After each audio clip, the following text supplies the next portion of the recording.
எமது மாகாணத்திலே தற்பொழுது யாழ்ப்பாண மாவட்டத்திலும் முல்லைத்தீவு மாவட்டத்திலுமாக 7 பேர் இறந்திருக்கிறார்கள். அதுவும் இளமாக்களும் அதில் உள்ளடங்குகிறார்கள். அவை இது என்ன காரணத்துக்காக என்று தெரியாவிட்டாலும் கடும் மழை பெய்த காரணமாக இந்த அனர்த்தம் ஏற்பட்டிருக்கலாம் என்று நம்பப்படுகின்றது.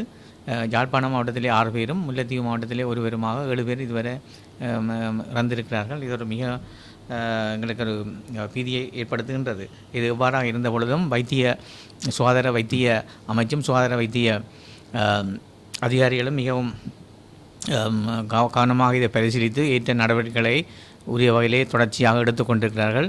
அவர்கள் அமைச்சினுடைய சுகாதார அமைச்சு மத்தியுடன் தொடர்பு கொண்டு அதுக்குரிய ஏற்பாடுகளையும் செய்து வருகிறார்கள். அதுக்குரிய மருந்துகளையும் கொண்டு வருவதற்கான ஏற்பாடுகள் செய்யப்பட்டிருக்கின்றன.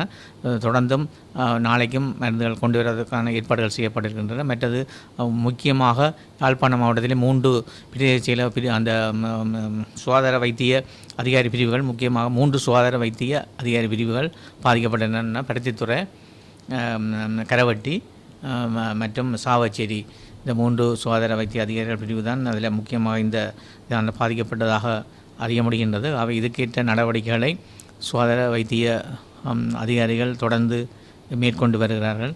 அவை இதை அந்த கிணறுகளை சுத்தமாக்கி குளோரின் இடவும் மற்றும் மக்களை அந்த நீர் தேங்கி நிற்கிற வயலோ அந்த பிரதேசங்களுக்கு செல்ல வேண்டாம் என்றும் வைத்தியர்களால் அறிவுறுத்தப்பட்டிருக்கிறது. அவை இதை மக்கள் ஒழுங்காக கடைப்பிடித்து இந்த பாதிப்பிலிருந்து நாங்கள் மீட்சி அடைய வேணும். அதுக்கு எல்லோரும் ஒத்துழைக்க வேண்டும். அதுக்குரிய ஏற்ற நடவடிக்கைகளை எமது சுகாதார வைத்திய அதிகாரிகள் தொடர்ந்து மேற்கொண்டு அவர் உரிய நடவடிக்கைகளை எடுத்து வருகிறார்கள்.